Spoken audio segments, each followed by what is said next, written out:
मैं अपने जीवन की एक छोटी जी गल थानू दस के वचन की आरंभता करदा हाँ। थानू पता मावां बच्चियां नू काली मिर्च जरूर दिंदियां रहिंदियां वेले कवेले ठंड विच, चाहे वह शहद विच मिला के देन, चाहे वह किसी भी तरीके दे नाल काली मिर्च खाना मतलब कि हर बंदे नू पसंद नहीं है। एक मैं भी वो बंदा जिहड़ा काली मिर्च तो बहुत दौड़दा है, चलदा है, मैं खांदा नहीं काली मिर्च। एक बार मैं टूर ते गया ते ठंड बहुत सी ते जिवें असीं ब्रेकफास्ट करन लगे सवेर दा ते उत्थे बहुत सारे गोरे ब्रेकफास्ट करदे सी। तो एक चंगी वड्डी बोतल जिद्दां है पानी दी बोतल है, इस तरह दीयां बोतलां वांगू सी और उहदे विच की है वो दिसदा नहीं सीगा, पर वो सारे उहदे ढक्कण नूं घुमाउंदे आ ते उहदे विचों दाणे जे बरीक बरीक किरदे आ ते वो सारे अपने ब्रेकफास्ट ते प्लेट नूं वाइट प्लेट नूं ऐन ब्लैक करके उहदे विच भोजन रखदे आ ते दाणे उहनां दे भोजन नूं चुंबड़ जांदे आ ते फिर वो खांदे आ। ते मैं उत्थे बैठा देख रहा सी भी ये किहड़ी चीज़ खा रहे आ। बाद विच मैनूं पता लग्या, मैं किसी नूं पुछया ते उहने दस्सिया कि ये काली मिर्च खांदे आ गोरे, क्योंकि काली मिर्च जिहड़ी है वो एक एंटीबायोटिक है। साडी बॉडी दे विच बहुत सारियां चीज़ां जिहड़ियां बॉडी विच ज़्यादा मात्रा दे विच पैदा होंदियां ते जिहड़ी काली मिर्च है, एक काली मिर्च उन्हां चीज़ां नूं घटाउंदी है ते तुहानूं तुहाडे मेदे नूं स्ट्रोंग करदी है ते तुहानूं एक चंगी सेहत देण विच मदद करदी है। की होया ਉਹ ਦਿਨ ਸੀਗਾ ਜਦੋਂ ਕਾਲੀ ਮਿਰਚ ਨਾਲ ਮੈਨੂੰ ਪਿਆਰ ਹੋ ਗਿਆ ਤੇ ਉਸ ਤੋਂ ਬਾਅਦ ਮੈਂ ਕਾਲੀ ਮਿਰਚ ਖਾਣ ਲੱਗ ਪਿਆ ਆਪਣੇ ਭੋਜਨ ਤੇ ਪਾ ਕੇ। ਇਹ ਇੱਕ ਬਹੁਤ ਛੋਟੀ ਜੀ ਗੱਲ ਹੈ, ਕੋਈ ਵੱਡੀ ਗੱਲ ਨਹੀਂ ਸੀ, ਪਰ ਮੈਂ ਤੁਹਾਡੇ ਨਾਲ ਸਾਂਝੀ ਕਿਉਂ ਕੀਤੀ ਆ। जब तक थानू ਇਹ नहीं दस्या जाता इस चीज़ का फायदा की है, उदों तक तुसी उस चीज़ नू अपने जीवन दे विच लैंदे नहीं। कई बारी सानू चीज़ां देण दी कोशिश की जाती आ, पर सानू ये समझाया नहीं जाता इहदा फायदा की है। जब तक सानू कोई ये नहीं दसूगा फुल नाइट प्रेयर दे विच रह के नवें साल विच प्रवेश करन दा फायदा की है, उदों तक असी तैयार होना नहीं भी असी सारी रात प्रार्थना करिए, क्योंकि सानू बहुत सारिया चीज़ां ने आके दस्तक देनी है। सब तो पहले विचार ने होना ओहो उदों तो बहुत ठंड होंदी आ, इत्थे किदां बह सकदे आ। पहले विचार ने इदां ही होना, असी कहना हाँ हाँ बहुत ठंड होनी आ, रहन दांगे आपां 7 तरीक वाले ऐतवार आ जाएंगे, ओ नवें साल दा पहला ऐतवार होना आ। पर नहीं, जे थानू ये पता है तुसी ठंड नू कहना आ मैं उस परमेश्वर दा उपासक हाँ, मैं उस परमेश्वर दी उपासिका हाँ जेड़ा परमेश्वर कुदरतां हुकूमतां ते रियासतां दे उत्ते अधिकार रखदा है। हालेलुया। मैं एक तस्वीर देख रहा सीगा, एक बहुत उच्चे पहाड़ दे उत्ते एक आदमी बर्फ हटा के ते उत्थे इशनान कर रहा सी। बर्फ हटा के इन्ने ठंडे पानी विच इशनान करदा सी क्योंकि उहदी शरधा सी इत्थे नहाउण दे नाल मेरे पाप माफ हो जाने आ। असी अपना मन तैयार करना आ, जे असी अपना मन तैयार कर लिया असी अपने मकसद दे विच कामयाब हो जाना आ। हालेलुया। क्योंकि कहंदा जेड़े ढिले हत्थ आ ते भिड़ दे गोडे आ परमेश्वर उन्हां नूं पसंद नहीं करदे। जदों असी भी अपने घरां विच कामियां नूं रखदे आ, जे कोई सानूं ढिला लगदा असी उहनूं कहंदे रहने तू बहुत ढिला आ, तू बहुत ढिला आ। एक दिन असी उहनूं कहने आ जोड़े हाथ, तू नहीं आउणा जा, असी नहीं तैनूं रखना क्योंकि तू की आ बहुत ढिला बंदा आ। असी इदां चाहुंदे आ सानू बहुत एक्टिव बंदा चाहिदा आ जिहड़ा साडे कामियां विच आवे, जिहड़ा साडे काम करन वास्ते आवे। सानू अज परमेश्वर ने एक काम करन वास्ते बुलाया है, क्योंकि विद्वान ये गल लिखते ने, इतिहास इस गल दा गवाह है और बाइबल इस गल नूं प्रूव करदा है कि परमेश्वर सारे काम खुद करदे आ। सारे एक काम परमेश्वर करदे ने, एक काम परमेश्वर आप नहीं करदे। ਉਹ ਕੰਮ ਕਰਨ ਵਾਸਤੇ ਉਸਨੇ ਮੈਨੂੰ ਤੇ ਤੁਹਾਨੂੰ ਬਣਾਇਆ ਆ ਔਰ ਮੈਨੂੰ ਤੇ ਤੁਹਾਨੂੰ ਅੱਜ ਇੱਥੇ ਬੁਲਾਇਆ ਆ। ਉਹ ਕੰਮ ਕੀ ਹੈ? ਪਰਮੇਸ਼ਵਰ ਦੀ ਆਰਾਧਨਾ। ਕਹਿਣਾ ਵਾਹ ਤੂੰ ਭਲਾ ਹੈ, ਵਾਹ ਤੂੰ ਕਿੱਡਾ ਚੰਗਾ ਹੈ, ਵਾਹ ਤੂੰ ਕਿੰਨਾ ਉੱਚਾ ਪਰਮੇਸ਼ਵਰ ਹੈ, ਵਾਹ ਤੇਰੀ ਸ਼ਕਤੀ ਕਿੰਨੀ ਵੱਡੀ ਹੈ। ਬਸ ਇੱਕ ਕੰਮ ਵਾਸਤੇ ਸਾਡੀ ਰਚਨਾ ਹੋਈ ਹੈ, ਕਿਉਂਕਿ ਇਨਸਾਨ ਨੂੰ ਪਰਮੇਸ਼ਵਰ ਨੇ ਇਸੇ ਕੰਮ ਦੇ ਲਈ ਰਚਿਆ ਕਿ ਜਦੋਂ ਸਵੇਰੇ ਉੱਠੇ ਤੇ ਦੇਖੇ ਬੱਲੇ ਬੱਲੇ ਬੱਲੇ, ਆਹ ਤਾਂ ਲਾਈਟ ਕੁਛ ਨਹੀਂ ਜਿਹੜੀ ਰਾਤੀ ਜਗਦੀ ਸੀ, ਆ ਜਿਹੜੀ ਸਵੇਰੇ ਜਗੀ ਆ ਇੰਨੇ ਮੌਜਾਂ ਲਾਈਆਂ, ਇਨ ਤਾਂ ਸਾਰੀ ਦੁਨੀਆ ਤੇ ਲੋਈ ਲੋ ਕਰਤੀ। ਆਓ ਜਿਨੇ ਇਹ ਲਾਈਟ ਬਣਾਈ ਆ, ਜਿਨੇ ਲਾਈਟ ਚੜਾਈ ਹੈ, ਆਓ ਉਸ ਪਰਮੇਸ਼ਵਰ ਦੀ ਖੋਜ ਕਰੀਏ, ਆਓ ਉਸ ਪਰਮੇਸ਼ਵਰ ਦਾ ਧੰਨਵਾਦ ਕਰੀਏ, ਆਓ ਉਸ ਪਰਮੇਸ਼ਵਰ ਨੂੰ ਕਹੀਏ ਵਾਹ ਤੂੰ ਕਿੱਡਾ ਸਾਮਰਥੀ ਹੈ, ਬਿਨਾ ਤਾਰਾਂ ਦਿੱਤਿਆਂ, ਬਿਨਾ ਜਨਰੇਟਰ ਚਲਾਇਆ, ਬਿਨਾ ਬਿੱਲ ਭੇਜਿਆ ਤੂੰ ਰੋਜ਼ ਸਾਡੇ ਘਰ ਵਿੱਚ, ਸਾਡੇ ਖੇਤਾਂ ਵਿੱਚ, ਸਾਡੇ ਰਸਤਿਆਂ ਵਿੱਚ ਲੋ ਭੇਜਦਾ ਹੈ। ਤੂੰ ਕਿੰਨਾ ਚੰਗਾ ਪਰਮੇਸ਼ਵਰ ਹੈ, ਅਸੀਂ ਤੇਰਾ ਧੰਨਵਾਦ ਕਰਦੇ ਹਾਂ। ਜਦ ਕਿਤੇ ਅਸੀਂ ਆਪਣੇ ਪੈਰਾਂ ਵਿੱਚ ਜੁੱਤੀ ਪਾਈਏ ਤੇ ਆਪਣਾ ਪੈਰ ਦੇਖੀਏ ਤੇ ਪਰਮੇਸ਼ਵਰ ਨੂੰ ਕਹੀਏ ਵਾਹ ਤੂੰ ਕਿੰਨਾ ਚੰਗਾ ਹੈ, ਆ ਨਿੱਕਾ ਜਿਹਾ ਪੈਰ ਮੈਂ ਸਾਰੀ ਦੁਨੀਆ ਵਿੱਚ ਭੱਜਾ ਫਿਰਦਾ, ਮੈਂ ਤੇਰਾ ਸ਼ੁਕਰ ਕਰਦਾ ਤੂੰ ਮੈਨੂੰ ਪੈਰ ਦਿੱਤੇ ਆ ਤੇ ਅੱਜ ਇੱਕ ਨਵੀਂ ਜੁੱਤੀ ਪਾ ਰਿਹਾ। ਵਾਹ ਖੁਦਾ ਤੂੰ ਕਿੱਡਾ ਮਹਾਨ ਹੈ, ਤੂੰ ਕਿੱਡਾ ਚੰਗਾ ਹੈ। ਕਿੰਨੀਆਂ ਛੋਟੀਆਂ ਛੋਟੀਆਂ ਚੀਜ਼ਾਂ ਲੱਗਦੀਆਂ, ਪਰ ਇਹ ਚੀਜ਼ਾਂ ਬਹੁਤ ਵੱਡੀਆਂ ਜੇ ਅਸੀਂ ਪਰਮੇਸ਼ਵਰ ਦਾ ਧੰਨਵਾਦ ਕਰਨ ਲੱਗ ਪਈਏ। ਜੇ ਇਹੀ ਕਹੀ ਜਾਈਏ ਵੀ ਤੂੰ ਪੈਰ ਦਿੱਤੇ ਆ ਸਾਨੂੰ, ਤੂੰ ਸਾਨੂੰ ਅੱਖਾਂ ਦਿੱਤੀਆਂ, ਵਾਹ ਕਿੱਡੀ ਪਾਵਰਫੁਲ ਅੱਖ ਲਾਈ ਆ ਮੇਰੇ ਉੱਤੇ, ਕਿੱਡਾ ਕੈਮਰਾ ਲਗਾਇਆ ਮੈਨੂੰ, ਇਹਦੇ ਕੋਈ ਸਵੱਛ ਹੈ ਨਹੀਂ ਆ। ਜਦੋਂ ਮੈਂ ਕੋਸ਼ਿਸ਼ ਕਰਦਾ ਦੂਰ ਦੇਖਣ ਦੀ ਮੈਨੂੰ ਦੂਰ ਨਜ਼ਰ ਆਉਂਦਾ ਹੈ, ਜਦੋਂ ਮੈਂ ਕੋਸ਼ਿਸ਼ ਕਰਦਾ ਥੱਲੇ ਦੇਖਣ ਦੀ ਮੈਨੂੰ ਥੱਲੇ ਦਿਸਦਾ, ਉੱਪਰ ਦੇਖਣ ਦੀ ਕੋਸ਼ਿਸ਼ ਕਰਦਾ ਮੈਨੂੰ ਉੱਪਰ ਦਿਸਦਾ, ਸੱਜੇ ਦੇਖਾਂ ਸੱਜੇ ਦਿਸਦਾ, ਖੱਬੇ ਦੇਖਾਂ ਖੱਬੇ ਦਿਸਦਾ। ਜੇ ਮੈਂ ਚਾਹਣਾ ਕੋਈ ਕਿਤਾਬ ਪੜ੍ਹਨੀ, ਬਾਈਬਲ ਪੜ੍ਹਨਾ, ਮੈਨੂੰ ਬਾਈਬਲ ਦਿਸਦਾ, ਮੈਨੂੰ ਉਹਦੇ ਅੱਖਰ ਦਿੰਦੇ ਆ। ਇੱਕੋ ਹੀ ਅੱਖਾਂ ਇੰਨਾ ਕੁਛ ਕਰੀ ਜਾਂਦੀਆਂ, ਲਾਗੇ ਵੀ ਦਿਖਾਈ ਜਾਂਦਾ, ਦੂਰ ਵੀ ਦਿਖਾਈ ਜਾਂਦਾ। ਵਾਹ ਤੂੰ ਕਿੱਡਾ ਮਹਾਨ ਪਰਮੇਸ਼ਰ ਹੈ, ਤੂੰ ਮੈਨੂੰ ਅੱਖਾਂ ਦਿੱਤੀਆਂ। ਧੰਨਵਾਦ ਕਰਨ ਦੇ ਲਈ ਸਾਡੇ ਕੋਲ ਬਹੁਤ ਕੁਛ ਆ ਜਿਹੜਾ ਅਸੀਂ ਆਪਣੀਆਂ ਅੱਖਾਂ ਤੋਂ ਪਰੋਖੇ ਕਰਕੇ। ਬਹੁਤ ਸਾਰੇ ਲੋਕਾਂ ਨੂੰ ਮੈਂ ਵੇਖਿਆ ਜਿਹੜੇ ਗਾਲਾਂ ਕੱਢਦੇ ਆ ਰੱਬ ਨੂੰ, ਕਹਿੰਦੇ ਰੱਬ ਨੇ ਸਾਨੂੰ ਕੀ ਦਿੱਤਾ, ਰੱਬ ਫਲਾਨਾ, ਰੱਬ ਧਮਕਾਨਾ, ਰੱਬ ਨੂੰ ਮਾਂ ਭੈਣ ਦੀਆਂ ਗਾਲਾਂ ਕੱਢਦੇ ਮੈਂ ਲੋਕ ਦੇਖੇ ਆ। ਉਹਨਾਂ ਨੂੰ ਪਤਾ ਨਹੀਂ ਕਰਕੇ ਉਹਨਾਂ ਦੀਆਂ ਅੱਖਾਂ ਦੇ ਉੱਤੇ ਇੱਕ ਪੱਟੀ ਬੰਨੀ ਗਈ ਹੈ। ਉਹਨਾਂ ਨੂੰ ਸਮਝ ਨਹੀਂ ਆ ਕਿ ਪਰਮਾਤਮਾ ਨੇ, ਗੋਡ ਨੇ, ਖੁਦਾ ਨੇ, ਯਹੋਵਾ ਨੇ ਸਾਨੂੰ ਕਿੰਨਾ ਕੁਛ ਦਿੱਤਾ ਆ। ਜੇ ਮੈਂ ਇੱਥੇ ਕਹਾਂ ਅੱਲਾ ਨੇ, ਕਈਆਂ ਨੇ ਕਨਫਿਊਜ਼ਨ ਚ ਪੈ ਜਾਣਾ, ਕਹਿਣਾ ਅੱਛਾ ਅੱਲਾ ਨੇ, ਯਹੋਵਾ ਨੇ, ਵਾਹਿਗੁਰੂ ਨੇ, ਅਕਾਲ ਪੁਰਖ ਨੇ, ਰੱਬ ਨੇ, ਉਹਦੇ ਕਿੰਨੇ ਨਾਂ ਆ ਭਾਈ। ਜੇ ਤੁਸੀਂ ਅਰਬ ਵਿੱਚ ਚਲੇ ਗਏ ਤੁਸੀਂ ਅੱਲਾ ਕਹਿਣ ਲੱਗ ਪੈਣਾ, ਜੇ ਤੁਸੀਂ ਵਿਦੇਸ਼ ਵਾਈਟ ਚਮੜੀ ਦੇ ਲੋਕਾਂ ਵਿੱਚ ਚਲੇ ਗਏ ਤੁਸੀਂ ਗੋਡ ਕਹਿਣ ਲੱਗ ਪੈਣਾ, ਜੇ ਤੁਸੀਂ ਪੰਜਾਬ ਵਿੱਚ ਆ ਗਏ ਤੁਸੀਂ ਵਾਹਿਗੁਰੂ ਕਹਿਣ ਲੱਗ ਪੈਣਾ, ਜੇ ਤੁਸੀਂ ਯਹੂਦੀਆਂ 'ਚ ਵੜ ਗਏ ਤੁਸੀਂ ਯਹੋਵਾ ਕਹਿਣ ਲੱਗ ਪੈਣਾ। ਕਰਕੇ ਹਰ ਥਾਂ ਦੇ ਉੱਤੇ ਉਹਨੂੰ ਵੱਖਰੇ ਵੱਖਰੇ ਨਾਵਾਂ ਦੇ ਨਾਲ ਪੁਕਾਰਿਆ ਜਾਂਦਾ ਹੈ।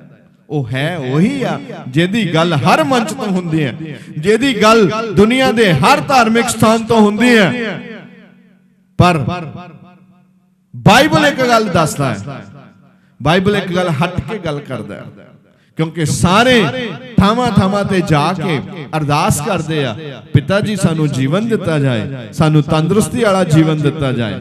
ਪਰ ਬਾਈਬਲ ਕਹਿੰਦੀ ਹੈ ਮੈਂ ਇਟਰਨਲ ਲਾਈਫ ਦੀ ਗੱਲ ਕਰਦੀ ਆ, ਸਦਾ ਦੇ ਜੀਵਨ ਦੀ ਗੱਲ ਬਾਈਬਲ ਕਰਦਾ ਆ। ਔਰ ਜਿੰਨੇ ਵੀ ਇੱਥੇ ਕਰਦੇ ਆ ਉਹ ਧਰਤੀ ਦੇ ਜੀਵਨ ਦੀ ਗੱਲ ਕਰਦੇ ਆ।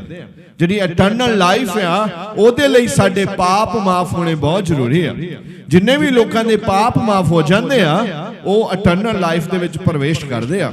ਜਦੋਂ ਅਸੀਂ ਪਵਿੱਤਰ ਆਤਮਾ ਦੇ ਨਾਲ ਭਰ ਜਾਂਦੇ ਆ, ਬਾਈਬਲ ਰਸੂਲਾਂ ਨੇ ਕਰਤਵ 1:8 ਦੇ ਵਿੱਚ ਜਾ ਕੇ ਇਦਾਂ ਸਾਨੂੰ ਦੱਸਦਾ ਆ, ਕਹਿੰਦਾ ਜਦੋਂ ਤੁਸੀਂ ਪਵਿੱਤਰ ਆਤਮਾ ਦੇ ਨਾਲ ਭਰ ਜਾਂਦੇ ਆ ਤੁਸੀਂ ਸ਼ਕਤੀ ਪਾਉਂਦੇ ਆ, ਤੁਸੀਂ ਸ਼ਕਤੀ ਦੇ ਨਾਲ ਭਰ ਜਾਂਦੇ ਆ। ਉਹ ਸ਼ਕਤੀ ਕਿਹੜੀ ਆ? ਉਹ ਸ਼ਕਤੀ ਕਾਹਦੇ ਵਾਸਤੇ ਆ? ਉਹ ਸ਼ਕਤੀ ਆ ਸਾਨੂੰ ਜਦੋਂ ਪਰਤਾਵੇ ਆਉਂਦੇ ਆ ਤੇ ਕਿਹੜੇ ਪਰਤਾਵੇ ਆ ਜਿਹੜੇ ਬਿਨਾਂ ਸ਼ਕਤੀ ਤੋਂ ਤੁਸੀਂ ਉਹਨਾਂ ਦਾ ਸਾਹਮਣਾ ਨਹੀਂ ਕਰ ਸਕਦੇ। ਉਹ ਪਰਤਾਵੇ ਜਿਹੜੇ ਸਭ ਤੋਂ ਪਹਿਲਾਂ ਸਾਡੇ ਦਿਮਾਗ ਵਿੱਚ ਆਉਂਦੇ ਆ। ਪਿਛਲੇ ਹਫ਼ਤੇ ਅਸੀਂ ਗੱਲਾਂ ਕਰਦੇ ਸੀ ਪਰਮੇਸ਼ਵਰ ਦੇ ਵਚਨ ਦੇ ਵਿੱਚੋਂ, ਅਸੀਂ ਸਿੱਖਦੇ ਸੀ ਖੁਦਾ ਦੇ ਕਲਾਮ ਦੇ ਵਿੱਚੋਂ। ਉਹ ਦੱਸਦਾ ਸੀ, ਸਮਝਾਉਂਦਾ ਸੀ ਪ੍ਰਚਾਰਕ ਆਪਾਂ ਨੂੰ। ਉਹ ਕਹਿੰਦਾ ਸੀਗਾ ਕਈ ਵਾਰੀ ਅਸੀਂ ਉਹਦੇ ਲਾਗੇ ਲਾਗੇ ਘੁੰਮਦੇ ਰਹਿੰਦੇ ਆ, ਫਿਰ ਬਹੁਤ ਚਾਂਸ ਹੁੰਦੇ ਆ ਅਸੀਂ ਦੁਬਾਰਾ ਉਹਦੇ ਵਿੱਚ ਫਸ ਜਾਂਦੇ ਆ। ਇਸ ਕਰਕੇ ਸਾਨੂੰ ਇੱਕ ਸ਼ਕਤੀ ਚਾਹੀਦੀ ਆ ਜਿਹਦੇ ਨਾਲ ਅਸੀਂ ਪਹਿਲੇ ਪਲੇਟਫਾਰਮ ਛੱਡ ਦਈਏ ਤੇ ਨਵੇਂ ਪਲੇਟਫਾਰਮਾਂ ਦੇ ਉੱਤੇ ਚੜ੍ਹ ਕੇ ਯਹੋਵਾ ਦੀ ਆਰਾਧਨਾ ਕਰੀਏ, ਯਹੋਵਾ ਦੀ ਵਡਿਆਈ ਕਰੀਏ, ਯਹੋਵਾ ਦੀ ਉਪਾਸਨਾ ਕਰੀਏ। ਕਿਉਂਕਿ ਬਾਈਬਲ ਸਾਨੂੰ ਇਦਾਂ ਦੱਸਦਾ ਆ। ਆਪਾਂ ਜਾਣਦੇ ਆ ਜ਼ਬੂਰਾਂ ਦੇ ਵਿੱਚ, ਹਿੰਦੀ ਦੀ ਬਾਈਬਲ ਤੁਸੀਂ ਹੁਣ ਪੜ੍ਹਿਓ ਕਿਉਂਕਿ ਮੈਂ ਆਇਤਾਂ ਹਿੰਦੀ ਦੇ ਵਿੱਚ ਪੜ੍ਹੀਆਂ ਆ। ਤੇ ਹੁਣ ਥੋੜਾ ਜਿਹਾ ਆਪਾਂ ਵਚਨ ਪਰਮੇਸ਼ਵਰ ਦਾ ਵੀ ਨਾਲ ਦੇਖਦੇ ਹਾਂ। ਤੇ ਤੁਸੀਂ ਦੇਖਿਓ ਜ਼ਬੂਰ 32 ਦੇ ਵਿੱਚ, ਤੇ ਉਹੀ ਆਇਤ ਮੈਂ ਪਿਛਲੇ ਹਫ਼ਤੇ ਸ਼ੁਰੂ ਕੀਤੀ ਸੀ। ਹਜੇ ਉਹਦੇ ਕਈ ਚੀਜ਼ਾਂ ਰਹਿ ਗਈਆਂ ਸੀ ਤੇ ਅੱਜ ਮੈਂ ਚਾਹਣਾ ਉਹਨੂੰ ਜੋੜ ਦੇਵਾਂ, ਲਿੰਕ ਕਰ ਦੇਵਾਂ। ਜੇ ਤੁਸੀਂ ਨਹੀਂ ਸੀ ਆਏ ਐਤਵਾਰ, ਤੇ ਐਤਵਾਰ ਦਾ ਲਾਈਵ ਸਰਮਨ ਜਾ ਕੇ ਸੁਣ ਲਿਓ ਤੇ ਫਿਰ ਅੱਜ ਵਾਲੇ ਮੈਸੇਜ ਦੇ ਨਾਲ ਐਨ ਐਪੀਸੋਡ ਮੈਚ ਕਰੂਗਾ ਤੇ ਤੁਹਾਨੂੰ ਸਮਝ ਆਊਗਾ ਤੁਹਾਡੇ ਜੀਵਨ ਵਿੱਚ ਪਰਮੇਸ਼ਵਰ ਕਰਨਾ ਕੀ ਚਾਹੁੰਦੇ ਹੋ। ਤੁਹਾਨੂੰ ਇਸ ਜਗ੍ਹਾ ਦੇ ਉੱਤੇ ਬੁਲਾਇਆ ਕਿਉਂ ਗਿਆ ਹੈ, ਤੁਸੀਂ ਕੌਣ ਆ। ਤੁਹਾਡੀ ਪਹਿਚਾਣ ਪ੍ਰਤਾਪ ਸਿੰਘ, ਤੁਹਾਡੀ ਪਹਿਚਾਣ ਰਣ ਪ੍ਰਤਾਪ ਸਿੰਘ, ਤੁਹਾਡੀ ਪਛਾਣ ਰਾਜਕੁਮਾਰ ਨਹੀਂ ਹੈ। ਤੁਹਾਨੂੰ ਪਰਮੇਸ਼ਵਰ ਨੇ ਕਿਸੇ ਹੋਰ ਪਹਿਚਾਣ ਵਾਸਤੇ ਇੱਥੇ ਬੁਲਾਇਆ ਹੈ। ਕਿਉਂਕਿ ਉਹ ਇੱਕ ਬਾਈਬਲ ਰੈਵਲੇਸ਼ਨ ਪ੍ਰਕਾਸ਼ ਦੀ ਪੋਥੀ ਦੇ ਵਿੱਚ ਜਾ ਕੇ ਇੱਕ ਆਇਤ ਅਸੀਂ ਦੇਖਦੇ ਹੁੰਨੇ ਆ। ਉਹ ਦੱਸਦਾ ਆ, ਕਹਿੰਦਾ ਮੈਂ ਦੇਖਦਾ ਆ ਇੱਕ ਬਹੁਤ ਵੱਡੀ ਭੀੜ ਹਾਲੇਲੂਇਆ ਦੇ ਨਾਰਿਆਂ ਦੇ ਨਾਲ ਅੱਗੇ ਵਧ ਰਹੀ ਹੈ। ਉਹ ਕੌਣ ਹੈ ਭੀੜ ਜਿਹੜੀ ਹਾਲੇਲੂਇਆ ਦੇ ਨਾਰਿਆਂ ਦੇ ਨਾਲ ਅੱਗੇ ਵੱਧਦੀ ਹੈ? ਕੌਣ ਹੈ ਜਿਹੜਾ ਹਾਲੇਲੂਇਆ ਦੇ ਬਾਰੇ ਅੱਜ ਜਾਣਦਾ ਆ? ਅੱਜ ਦੁਨੀਆ ਦੇ ਅੰਦਰ ਅਲੱਗ-ਅਲੱਗ ਲੋਕ ਉੱਠਦੇ ਆ ਤੇ ਹਾਲੇਲੂਇਆ ਦੇ ਵਿਰੋਧ ਵਿੱਚ ਬੋਲਦੇ ਆ। ਹਾਲੇਲੂਇਆ ਦੇ ਸ਼ਬਦ ਨੂੰ ਤਰੋੜ ਮਰੋੜ ਕੇ ਬੋਲਦੇ ਆ। ਉਹ ਆਪਣੀ ਪ੍ਰਸਿੱਧੀ ਭਾਲਦੇ ਆ ਯਹੋਵਾ ਦੀ ਬਦਨਾਮੀ ਕਰਕੇ। ਕੌਣ ਹੈ ਜਿਹੜਾ ਯਹੋਵਾ ਦੀ ਬਦਨਾਮੀ ਕਰੇ ਅਤੇ ਇਸ ਧਰਤੀ ਦੇ ਉੱਤੇ ਟਿਕਿਆ ਰਹੇ? ਕੋਈ ਨਹੀਂ। ਜਿਹੜਾ ਯਹੋਵਾ ਦੀ ਬਦਨਾਮੀ ਕਰੇ ਔਰ ਇਸ ਧਰਤੀ ਤੇ ਟਿਕਿਆ ਰਹੇ, ਤੁਹਾਡੀਆਂ ਅੱਖਾਂ ਦੇ ਸਾਹਮਣੇ ਸਭ ਹੋਏਗਾ। ਪ੍ਰਭੂ ਦਾ ਵਚਨ ਇਹ ਕਹਿੰਦਾ, ਯਹੋਵਾ ਪਰਮੇਸ਼ਵਰ ਦਾ ਵਚਨ ਇਹ ਕਹਿੰਦਾ, ਉਸਨੇ ਕਿਹਾ ਜੇ ਕੋਈ ਮੇਰੇ ਆਦਮੀ ਨੂੰ ਛੇੜਦਾ ਤੇ ਉਹ ਮੇਰੇ ਅੱਖ ਦੀ ਕਾਕੀ ਨੂੰ ਛੇੜਦਾ।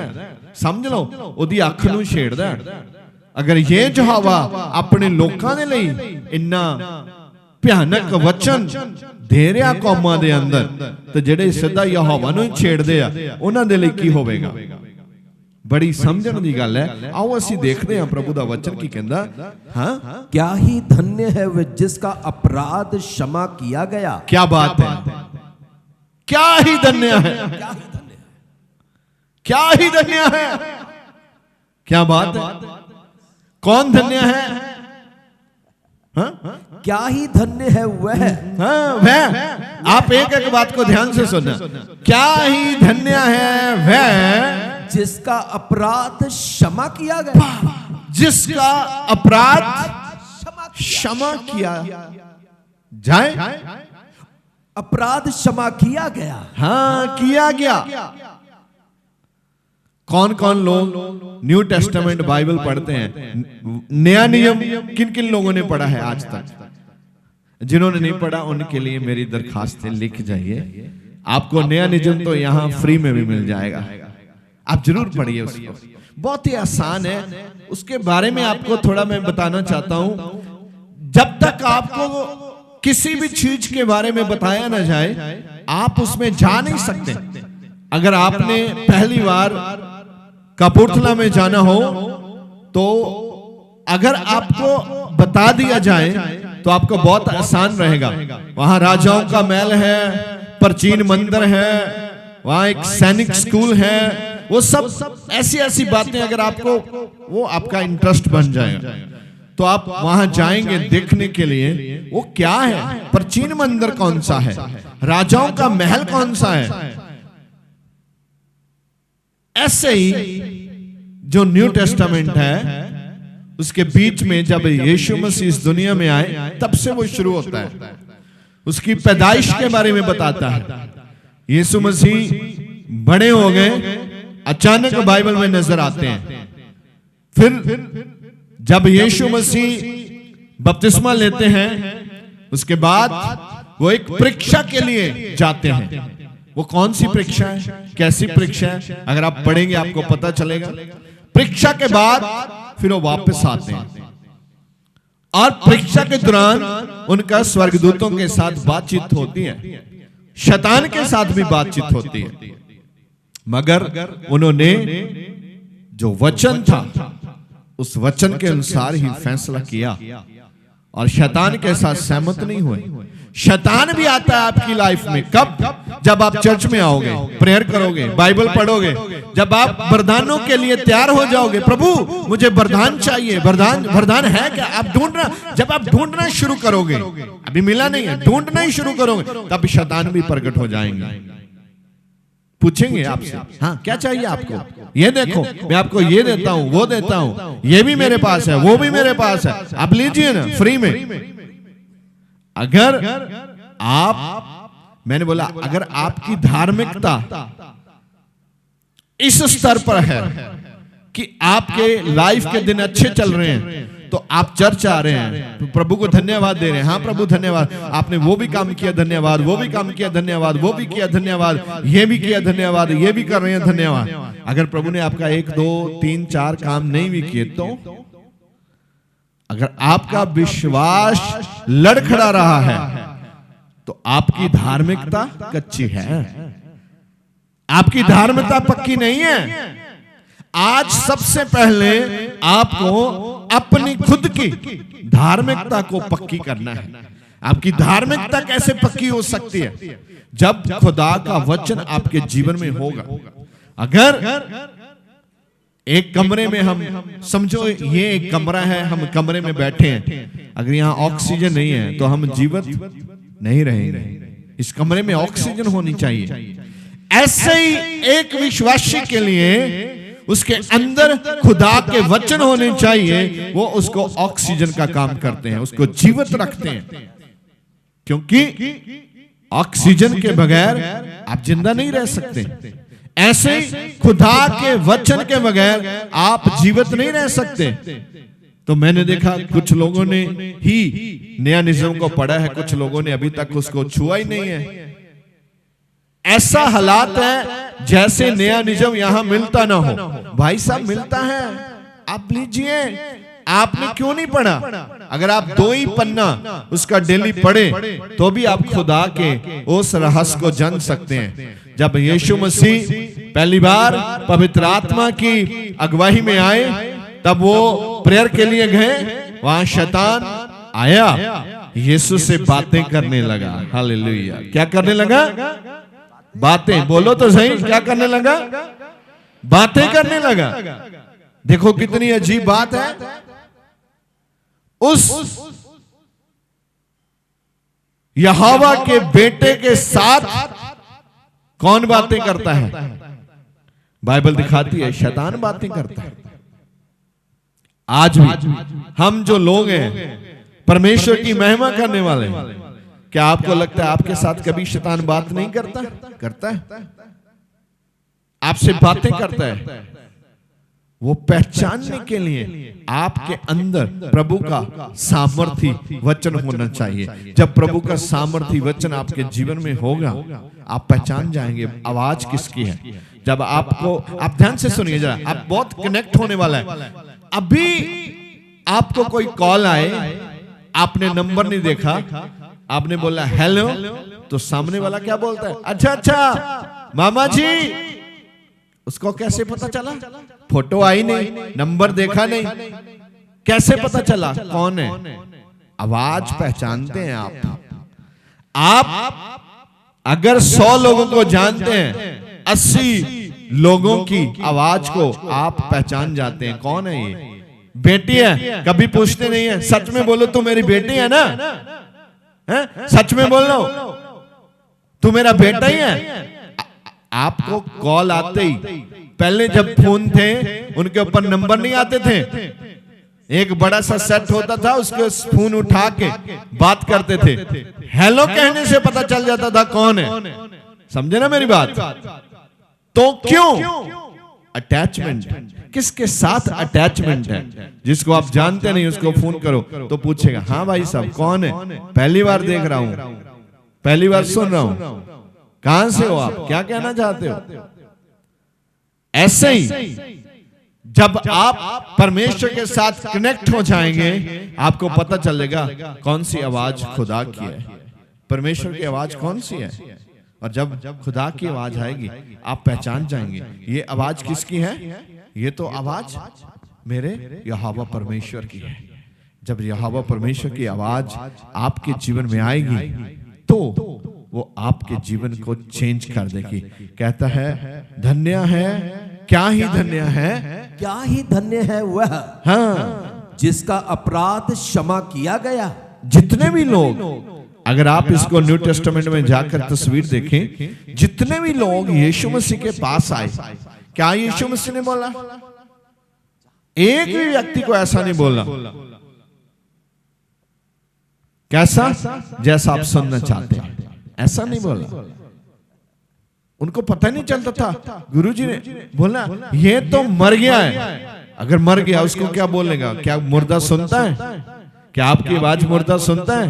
नहीं। पर आप जिस खुदा को यहां प्रार्थना करने के लिए आए हैं, उसकी आवाज को मुर्दा भी सुनता है। ये बाइबल में लिखा है। इतनी पावर है उसके बीच में। जब एक मुर्दा लेके जा रहे थे, एक विधवा का, 9 विधवा का बेटा मर गया था, तो उसको लोग लेके आ रहे हैं और सामने से हमारे गुरुजी आ रहे हैं, यीशु मसीह आ रहे हैं, सामने से आ रहे हैं। तो बोला क्या हुआ? तो पूछा, बताया ऐसा ऐसा। तो बोलो नीचे रख दो इसको। क्या कर दो? बोलो तो सही आप। हाँ, क्यों नीचे रख दो? कभी कभी हम मुर्दा कुछ ही समय के बाद अकड़ जाता है। कभी कभी हम ऊंचे रहकर प्रभु से आशीष लेना चाहते हैं, आपको डाउन होना पड़ता है, नीचे आना पड़ता है।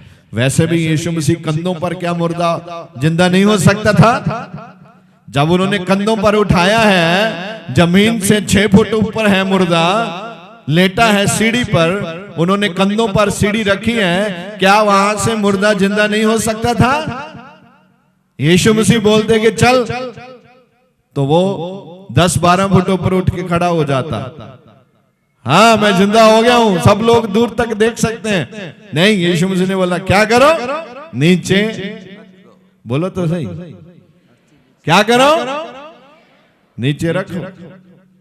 अपनी जगह लेनी पड़ेगी आपको घुटनों पे आना ही पड़ेगा। आप घुटनों पे आओ, प्रभु से बातें करो, प्रार्थना करो, आप उसके समीकरण कुछ और ही देखेंगे। जब उन्होंने नीचे रखा, यीशु मसीह ने क्या बोला? मैं तुझे कहता हूं उठकर बैठ जाओ। देखो यहां सुनता है मुर्दा यीशु मसीह की बात। पहले घर वाले लोगों ने नहीं बोला होगा तू क्यों मर गया, उठकर बैठ जा, तेरा बाप ही नहीं है, तेरी माँ के लिए उठ जा उठ जा उठ जा। कितने लोगों ने उठाया होगा? माँ ने नहीं उठाया होगा, मगर वो आवाज किसकी सुनता है? मुर्दा। बाइबल बताती है आपके और मेरे गुरुजी की बात सुनता है। हालेलुया। तभी यीशु मसीह ने बोला उठ के बैठ जाओ। जिंदा हो गया, वो बैठ गया उठकर। ऐसे ही आपके बहुत से मुर्दे हैं आज। ये काम नहीं हो रहा, वो भी फंसा है, ये नहीं हो रहा, वो भी फंसा है, ये नहीं हो रहा, वो भी फंसा है। आपके जीवन में बहुत से मुर्दे हैं अभी। आज मैं आपको कहना चाहता हूं, यीशु मसीह के नाम से आपके सभी मुर्दे जिंदा होने वाले हैं। हालेलुया। कुछ भी है आपके जीवन के, कुछ भी हालात हैं, अगर आप झुकेंगे, आप अनुमति देंगे। यीशु मसीह आपसे अनुमति मांगते हैं। सबसे बड़ी बात थी अनुमति। जो लोगों ने उसको कंधों पर उठाया था, यीशु मसीह यही जानना चाहते थे, क्या ये मेरे साथ सहमत हैं? नहीं तो बोलते नहीं नहीं हटो परे, बहुत समय हो गया, अब इसके बॉडी खराब हो रही है, जाने दो हमें। उन्होंने यीशु की बात मान ली। आपको भी, क्या आप यीशु मसीह की बात मान सकते हैं?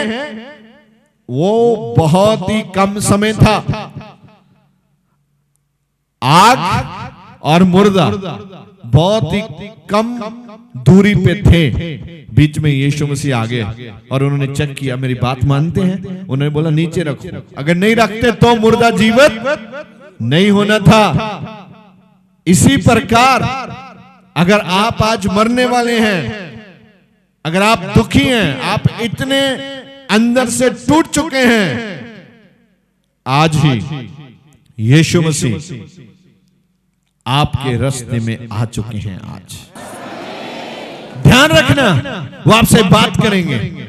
ध्यान रखना वो आपसे, और ध्यान रखना जब वो आपसे बात करें तो आपने उसकी आवाज को सुनना है। हालेलुया।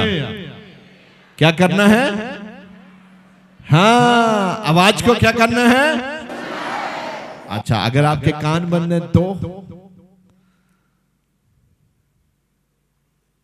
यीशु मसीह आपसे बात करना चाहते हैं, मगर आप सुनते नहीं हैं,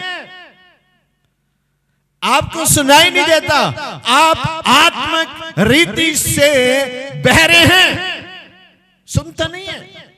आत्मिक रीति से आप अंधे हैं, देखते नहीं है। यीशु मसीह आ रहे हैं, आपको दिखता नहीं है। किधर है? किधर है? हमें तो दिखता नहीं है। दिखता है, सुनता भी है, बोलता भी है, चलता भी है, सूंघता भी है, काम भी करता है, क्योंकि वो जीवित परमेश्वर है। हालेलुया। आपके सामने भी रास्ते में आज मैं कह रहा हूं, यीशु मसीह आपको नजर आएंगे और ध्यान से उसकी बात सुनना।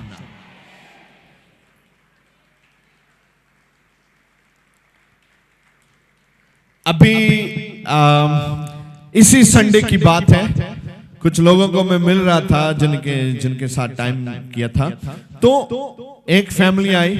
वो एक प्रेयर करवाने के बाद उनका कोई लड़ाई झगड़ा हुआ था, तो वहां पुलिस स्टेशन में वो गए, और जब वो पुलिस स्टेशन गए, उन्होंने उनसे पूछा आप क्या लिखवाना चाहते हैं, लिखवाओ।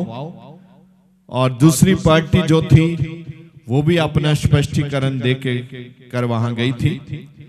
तो जब वो पुलिस स्टेशन गए तो अभी वहां खड़े थे, वहां के एक मोहल्ले का प्रधान वहां था, जो कभी भी उनके साथ मिला नहीं, कभी बातचीत हुई नहीं। तो वो पुलिस स्टेशन में क्या बोल रहा है, ये तो लोग बहुत अच्छे हैं, इनकी तो मैंने कभी बात नहीं सुनी, मैं भी उधर ही रहता हूं। तो पुलिस वाले ने बोला अच्छा प्रधान जी आप बोल रहे हैं, तो जो आप ये बोलेंगे मैं वही लिख के भेज दूंगा। तो वो हैरान हो गए, मेरे से बात कर रहे। मैंने बोला प्रभु ने वो स्वर्गदूत ही भेजा था।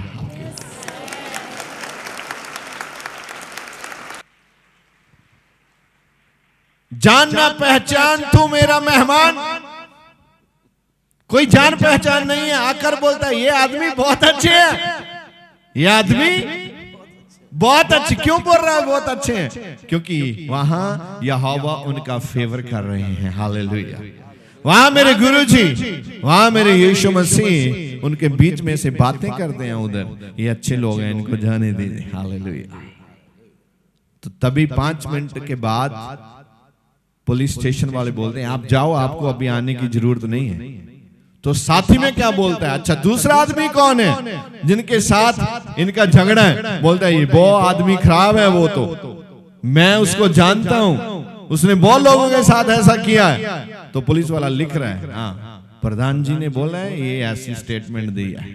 अगर खुदा आपकी ओर है, जब आप जाएंगे आपको बड़ा फेवर मिलेगा और स्टेटमेंट आपके पक्ष में होगी यीशु मसीह के नाम से। कभी कभी छोटे छोटे काम हमारे लिए इतने बड़े बन जाते हैं, मगर आप परमेश्वर के रिलेशन में, रिश्ते में हैं, तो बड़े बड़े काम आपके लिए इतने आसान हो जाते हैं, आपको पता नहीं चलता कौन करके गया है, किधर से हो रहे हैं, कौन कर रहा है। कुछ ऐसी ऐसी बातें मैं जानता हूं, अगर मैं आपको बताऊं तो बहुत सारे लोगों को ऐसा लगेगा ये हो नहीं सकता, ये हो नहीं सकता। थोमा भी क्या बोल रहा था, यीशु मसीह के साथ रहा, खाया पिया, उसका डिसाइपल था, उसके साथ रहता था, यीशु जी को गुरु जी बोलता था। अपनी आंखों से उसने इतने मिरेकल्स देखे। बाद में क्या हो गया, अब आज आ रही है यीशु जिंदा हो गए, बोला ना ना हम नहीं मानते, जिंदा कैसे हो गए, इतनी बुरी तरह से उसको मारा गया, जिंदा कैसे हो सकता है वो। तभी यीशु मसीह प्रकट होकर बोले थोमा, उसकी चीख निकली, बोला हाँ गुरुजी, इधर आ, उंगली लेके इधर आ। क्या कर, बोलो, उंगली लेके इधर आ, डाल इधर, देख यहां किल ठोके गए थे। आज आपको विश्वास में बढ़ने के लिए समय लग सकता है, आपका विश्वास पक्का होने में समय लग सकता है, मगर उसके लिए आपको पहले घुटनों पे आके प्रार्थना करें, प्रभु मुझे ईमान से मजबूत कर, मुझे विश्वास से मजबूत कर, तेरी आशीष मेरे जीवन में आए, तू मेरे से बातचीत कर। प्रभु आप पहले कभी ये मांगते नहीं, आप क्या मांगते हैं, प्रभु ये काम कर दे, प्रभु वो भी काम करते हैं। क्या प्रभु आपका बहादुर है, उसको काम करने के लिए रखा है? आप पहले प्रभु के साथ संबंध में आइए, उस पावर क्या है वो आप जानिए, खुदा आपसे क्या चाहते हैं। आपको लगता है इंपॉर्टेंट ये है, मगर आप बाइबल पढ़ेंगे तो आपको पता चलेगा इंपॉर्टेंट क्या है। जब तक आप ये नहीं पढ़ते, ये नहीं उठाते, कम से कम इसकी धूल तो झाड़ दिया करो। अगर आप अंदर से इस वचन से भरे नहीं हैं, तो आप बाइबल की बातों को समझ ही नहीं पाएंगे। इतनी एक बात और है, बाइबल ने एक बात बोलता है, मत्ती में तो इतना जबरदस्त कंसेप्ट है, मत्ती में इतना जबरदस्त लिखा गया, कभी कभी आपको भी आंखें खुली रह जाती, हाँ मुंह भी खुला रह जाता है, इतना ये क्या। उसमें लिखा है अपने दुश्मनों के लिए क्या करो। जो आदमी खुद अपने के लिए प्रार्थना नहीं करता, वो दुश्मनों के लिए क्या प्रार्थना करेगा। हम तो खुद अपने के लिए प्रार्थना नहीं कर रहे भाई, तो हम दूसरों के लिए और खास करके दुश्मनों के लिए, दुश्मन मर जाए, हम क्या करें इसको, हम जिंदा रहना चाहिए। हाँ प्रभु क्या बोलते हैं, असल में उसकी थोड़ी बात को थोड़ा घुमा के देखें, दूसरे एंगल से देखें, तो लिखता है उसको अपना मित्र बनाने की कोशिश कर लो। अगर वो आपका मित्र बन जाए तो फिर आप उसके लिए प्रार्थना कर सकते हैं। मित्र के लिए तो प्रार्थना कर सकते हैं, दुश्मन के लिए कैसे। कभी कभी हम कुछ लोगों को बहुत ही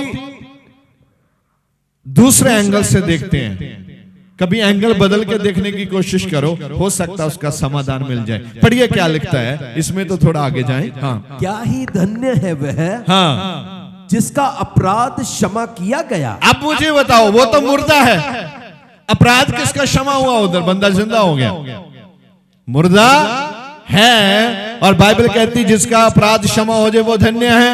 वो 9 विधवा धन्य हो गई, कैसे, हाँ खुद यीशु मसीह पहुंचे। क्या आप जानते हैं यीशु मसीह के पास आप सबके, मुर्दों के और जीवित लोगों के पाप क्षमा करने की सामर्थ थी। बोलो आमीन। एकदम से नहीं तो बोलते अच्छा इसने तो बहुत पाप किए हैं भाई साहब, ये नहीं हो सकता, मगर यीशु मसीह ने क्या बोला, तो वो क्या हो गया, जिंदा हो गया। क्योंकि जिंदा ही मरे लोगों को जिंदा कर सकता है। आप रूह में जिंदा हो जाइए और दूसरे लोगों को रूह में जिंदा करिए यीशु मसीह के नाम से। आमीन। हाँ, पढ़िए जरा। क्या ही धन्य है वह जिसका अपराध क्षमा किया गया। हाँ, अब बोलो, उसका अपराध क्षमा हो गया कि नहीं? हो गया। जो जो लोग बीमार यहां आए हैं और जो जो यहां बैठे हैं चंगे हो चुके हैं, सच में जानो उनके अपराध क्षमा हो चुके हैं। यस, सबसे बड़ी गवाही यही है। अगर आप बीमार थे, चंगे हो गए, तो ये सबसे बड़ी गवाही है, आपके पाप क्षमा हो चुके भाई। बस आगे वाले रोक लो, पीछे वाले उसने ढक दिया, इसी वचन में लिखे। पीछे वाले उसने बंद कर दिए, वो देखता नहीं है, चेक नहीं करता। कभी कभी आप ही चेक करते हैं, देखते हैं, पहले पापों को याद करते हैं। मगर बाइबल क्या कहता है? परमेश्वर ने आपके अपराध क्षमा कर दिए। धन्य है वो लोग, कितने धन्य है कहता है वो। आगे देखिए क्या लिखता है। और जिसका पाप ढांपा गया हो। हाँ, जिसका पाप ढक दिया गया हो। अगर पाप नंगे हैं तो सब लोग देखते हैं, आप पाप छुपाते क्यों? क्योंकि आपको मालूम है लोग मुझे बेइज्जत करेंगे अगर मेरे पाप सामने आए। पाप छुपाने के लिए लोग दूसरे लोगों को कुछ ना कुछ ऑफर भी करते हैं। ये लो, किसी को बताना मत, मैंने ऐसा किया। इसका मतलब क्या है? आप जानते ही हैं ये काम करना मुनासिब नहीं है, ये काम करना ठीक नहीं है, ये काम ही ठीक नहीं है। इसीलिए क्या बोलता है ये? परमेश्वर ने एक बार आपके क्षमा कर दिए, बोल दिया अब तुम दोबारा पाप मत करना। बड़ी बात ये है, वो पाप जो आपको अच्छे नहीं लगते, जो आपके लिए शर्म का कारण बनते हैं, जो समाज में अच्छे नहीं है, वही पाप है। पाप की डेफिनेशन क्या है? परिभाषा क्या है उसकी? यही है जो करने के बाद आपको अंदर से डर लगे, आपकी आंखें अपने आप झुके, आप सामने ना जा पाए, वही पाप है। पुण्य क्या है? धार्मिकता क्या है? यहां आप खड़े हो सके, यहां आपको डर न लगे, यहां आपकी आंखें सामने रहे, वो धार्मिकता है। इसकी और इससे बड़ी परिभाषा मेरे पास नहीं है। यही सबसे बड़ी परिभाषा है। आप ही, आपकी बॉडी लैंग्वेज बताती है आप पाप करते हैं कि आप धार्मिकता में रहते हैं। और उन स्थानों पे जब आप जाते हो, आपको खुद ब खुद मालूम हो जाता है क्या हूं मैं, कितना चंगा हूं और कितना गंदा हूं। आप ही को आपकी बॉडी बता देती है आप क्या हैं, किसी से पूछना नहीं पड़ेगा। इसी प्रकार आज मैं आपको ये कहना चाहता हूं, आपके रास्ते में यीशु मसीह आएंगे, आपसे बात करेंगे। ध्यान रखना और उनकी बात मानना। वो आप यहां आप मुर्दा हैं, वहां आपको जिंदा कर देंगे यीशु मसीह के नाम से। ईश्वर ਦੇ ਵੱਡੇ ਕੰਮਾਂ ਨੂੰ ਆਪਣੇ ਜੀਵਨ ਦੇ ਵਿੱਚ ਦੇਖਣ ਲਈ ਹੁਣੇ ਸਬਸਕ੍ਰਾਈਬ ਕਰੋ ਸਾਡਾ YouTube ਚੈਨਲ ਪਾਸਟਰ ਦਿਓਲ ਖੋਜੇਵਾਲਾ ਤੇ ਸਾਡਾ Facebook ਪੇਜ ਪਾਸਟਰ ਦਿਓਲ ਖੋਜੇਵਾਲਾ।